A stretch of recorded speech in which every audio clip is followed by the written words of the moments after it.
seeing the interpretation of tafsir, you're going to see that it is esoteric interpretation of the and of Sufism. So under this, you're going to be seeing various aspects under this subtopic. Under the subtopic of eccentric interpretation, it's being said that eccentric or Sufi interpretation attempts to unveil the inner meanings of the Quran. We shall see that under is esoteric. You're going to see the inner meanings of the Quran and what is being talked about the inner meanings of the Quran. Because we shall see that however much these verses are being recited, these verses we interpret that, but in most cases, these verses always have some hidden meanings behind them. We see that Sufism moves beyond the apparent Zahir point of the verses and instead relates Quranic verses to the inner or eccentric and metaphysical dimensions of consciousness and existence. In short, we shall see that this one is all about the inner meanings of the Holy Quran. That you'll under this, it's a situation whereby you'll happen to find that there is a verse of the Holy Quran but has very hidden meanings behind it. So that we call the eccentric interpretation of the Quran or Sufi interpretation. According to Sands, eccentric interpretations are more suggestive than declarative. They are allusions or isharat rather than explanations. So for these ones, they don't explain it, but they just hint on the exact meaning. They indicate possibilities as much as they demonstrate the insights of each other. They indicate that possibilities as much as they demonstrate insights on each other. These ones, they ensure that they happen to dig more, or they happen to dig deep into the verse of the Holy Quran. Sufi interpretation, according to Annabel Khalil, also exemplifies the use of the theme of love, as for instance can be seen in Kushahri's interpretation of the Quran of chapter 7 verse 143, that under the Sufi interpretation of Annabel, which is about the use of love, under this one, for this one, the interpretation, this interpretation talks more about the use of love. We proceed that when Moses came at the time we appointed, his Lord spoke to him. He said, "My Lord, show yourself to me. Let me see you." He said, "You shall not see me, but look at the mountain. If it remains standing, firm, you will see me." When his Lord revealed himself to the mountain, he made it crumble. Moses fell down unconscious. When he recovered, he said, "Glory be to your God. I repent to you. I am the first to believe." Under this, we shall see that Moses in chapter 7, verse 143, comes the way of those who are in love. He asks for a vision, but his desire is denied. He is made to suffer by being commanded to look at the other than beloved, to look at other than the beloved, while the mountain is able to see God. The mountain crumbles and Moses faints at the sight of God's manifestation upon the mountain. They tell us that in Kushari's words, Moses came like thousands of men. So this one, and you have happened to see the Quranic verse. So you're going to see more about it. They tell us that in Kushari's word, Moses came like thousands of men who traveled great distances, and there was nothing left to Moses of Moses. In that state of annihilation from himself, or when he's stranded, Moses was granted the unveiling of realities. From the Sufi point of view, God is always the beloved, and the wayfarers longing and suffering lead to realization of the truth. That for them, the Quraysh, for them, they believe that according to them, in their view of when that God is always the beloved, that He's always beloved by people, that for people who hear about Him, they very much want to see Him, as we have seen about Prophet Musa or Moses, where he requested that the Almighty Allah Subhanahu wa Ta'ala to see him, but unfortunately he was unable to see him.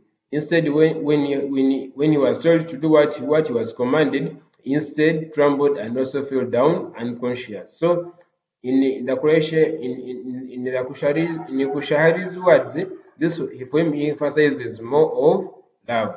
Muhammad Hussein Tabataei says that according to the popular explanation among the later exegetes, you shall see that these are the people who interpreted the Quran. Ta'wil indicates the particular meaning a verse is directed towards. The meaning of revelation, the meaning of revelation back is tanzil, as opposed to ta'wil, is clear in its accordance to the obvious meaning of words they were revealed. But this explanation has become widespread that at present it has become the primary meaning of ta'wil, which originally meant to return or the returning place. So here we have happened to see the meaning of ta'wil, that it's the return or the returning place. In Tabataei's view, what has been rightly called ta'wil or the hematric interpretation of the Quran or the hermetic interpretation of the Quran is not concerned simply with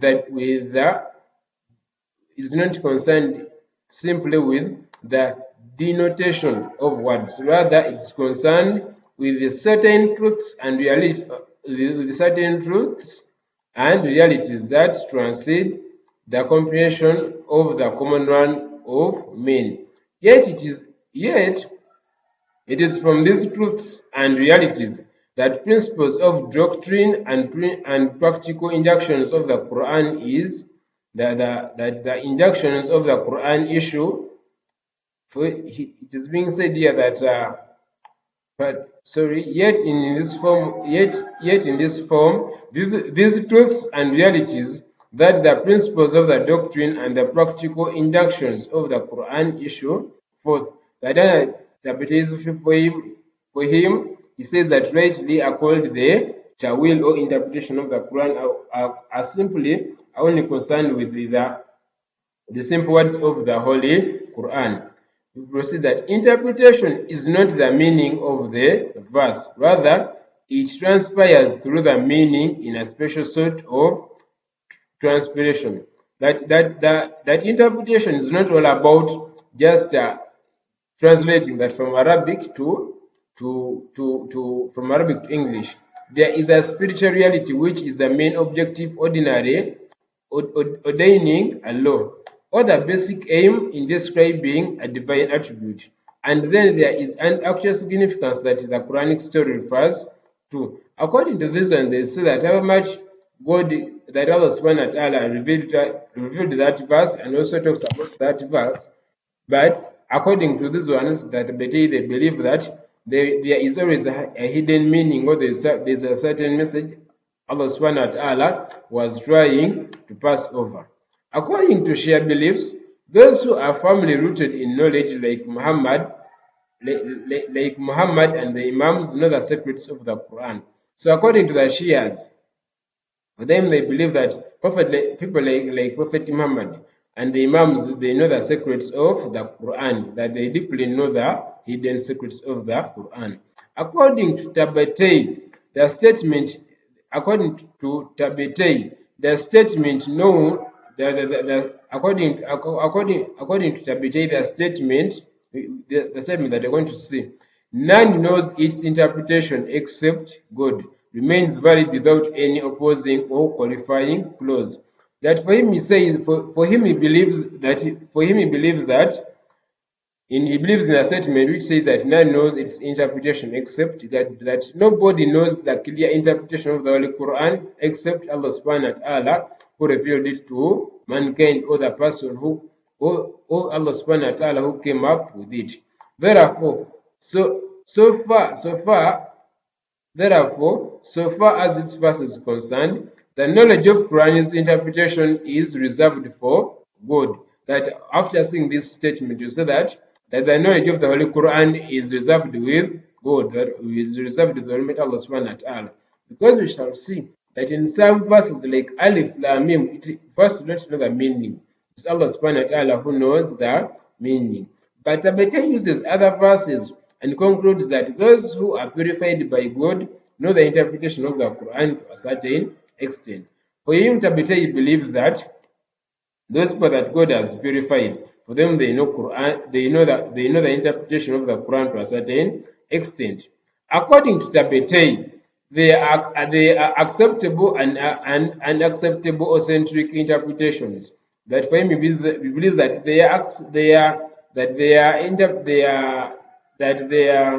interpretations that are accepted and those that are not accepted. He says that acceptable ta'wil or interpretations refers to the meaning of a verse beyond its literal meaning. So for him, is saying that acceptable ta'wil or acceptable interpretation, the meaning of a verse is it's all about the meaning of the verse beyond its literal meaning. That under this one, it goes beyond the meaning of the verse, the literal meaning that we know, but it also digs further deep.